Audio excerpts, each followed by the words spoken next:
Zikir-zikir ini akan bermanfaat menjaga hidup kita, memudahkan kita untuk mengarahkan hawa nafsu kita mendekat kepada Allah Subhanahu wa Ta'ala.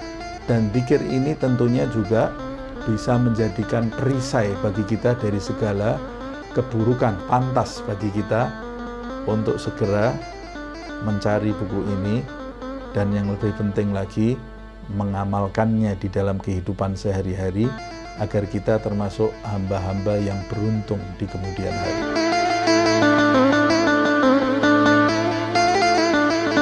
Bismillahirrahmanirrahim. Alhamdulillahirabbil alamin. Allahumma shalli wa sallim ala sayyidina Muhammad wa ala ali sayyidina Muhammad. Di tangan saya ada kitab yang mencakup zikir-zikir dan doa-doa. Judulnya Khulasah Al-Madad An-Nabawi, yang ditulis oleh seorang ulama bernama Al-Habib Al-Alim Ad-Da'i Ilallah Umar bin Muhammad bin Salim bin Hafidh. Dia tinggal di kota Tarim, di lembah Hadramaut, di negeri Yaman.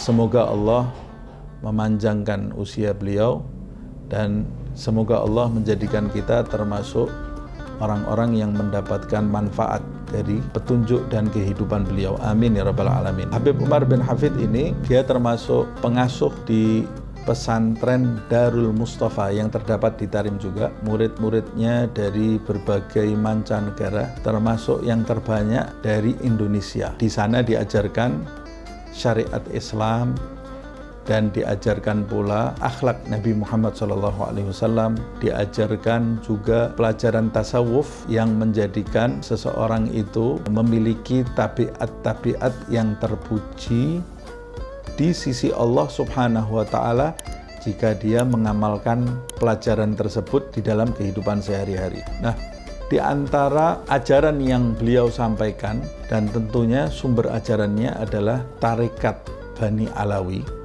Di antara ajaran yang beliau berikan kepada para murid dan para pecintanya adalah banyak-banyak berzikir, khususnya di zaman ini. Itu sesuai dengan perintah Allah Subhanahu wa Ta'ala.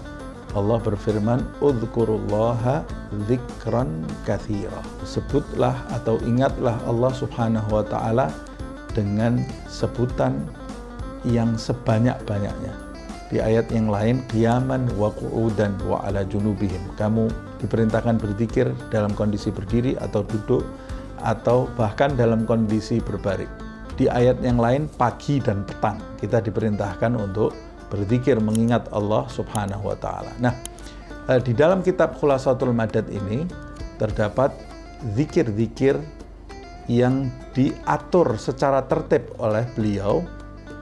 Dan ini disebut khulasah, intisari. Artinya seharusnya kita ini berzikirnya lebih banyak dari ini, tapi ini disusun untuk orang-orang awam seperti kita supaya mudah menjalankan zikir.